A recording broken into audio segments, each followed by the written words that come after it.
So the transcription in eukaryotes is undertaken by polymerases. They are closely related to the RNA polymerases found in the prokaryotes. The process of transcription is identical in both the prokaryotes and eukaryotes. There are, however, differences in the machinery used in each case. So the process is actually the process of formation of mRNA from DNA is same in eukaryotes and prokaryotes, but the machinery involved, the factors and the enzymes involved, they are quite different.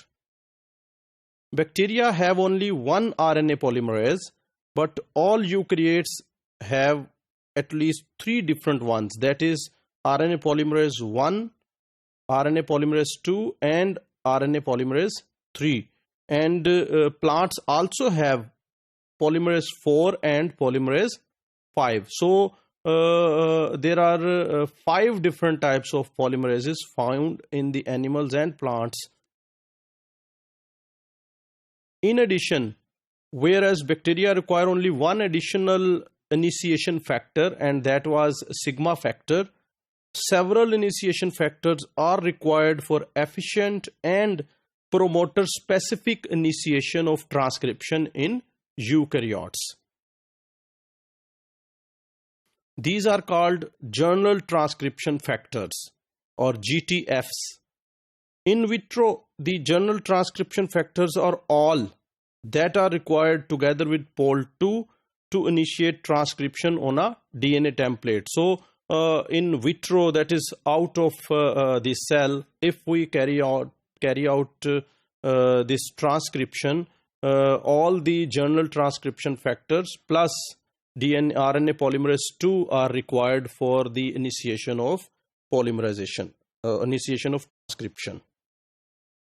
In vivo, however, the general transcription factors are not alone sufficient to bind promoter sequences and elicit significant expression. So in vivo, there are some things more required. Rather, additional factors are required, including DNA binding regulatory proteins, the so-called mediator complex, and often chromatin modifying enzymes, because in eukaryotes the DNA is in the form of a chromatin. The eukaryotic core promoter refers to the minimal set of sequences or sequence elements that are required for accurate transcription initiation by the POL2 machinery. A core promoter is typically about 40 to 60 nucleotide long, extended either upstream or downstream from the transcription start site. So on the DNA, there is some transcription start site, and this core promoter, which is about 40 to 60 nucleotide long, it is present either on the upstream or downstream side of this start point. The elements found in POL2 core promoter include the TF2B recognition element, that is BRE, the Tata element or Tata box, the initiator INR, and the downstream promoter elements known as DPE, DCE, and MTE. So these elements are present in the core promoter. Here you can see this is a representation of the core promoter. So you can see this is BRE, this is Tata box, and this is INR, and then this is DPE, and so there are many such elements which are present in the POL2 core promoter. Typically, a promoter includes some subset of these elements. This subset may be different in different organisms. Thus, for example, promoters typically have either a Tata element or a DPE element, not both. So in one promoter, this core promoter, either TATA element is present or DPE is present.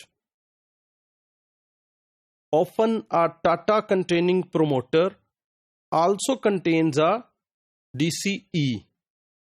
The INR initiator is the most common element found in combination with both TATA and DPEs.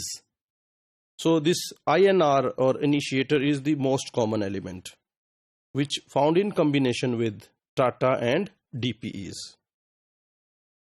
Typically, upstream of the core promoter, there are other sequence elements required for accurate and efficient transcription in vivo. So in vivo, there are some additional elements which are present upstream of the core element, core promoter.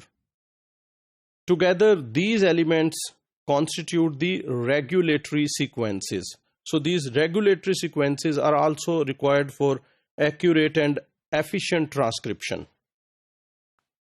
These elements include promoter proximal element, upstream activator sequences or UAS, enhancers, and a series of other elements called silencers, boundary elements, and insulators. So all these regulatory elements are also required for the initiation of transcription. All of these DNA elements bind regulatory proteins such as activators and repressors, which help or hinder transcription from the core promoter. So the transcription will start from the core promoter, and then these activators or repressors will bind with this complex, and if activators bind, transcription will take place, and if repressors will bind, they will hinder the transcription. Some of these regulatory sequences can be located many tens or even hundreds of kilobases from the core promoter on which they act. So their location is very wide, maybe tens or even hundreds kilobases away from the transcription site.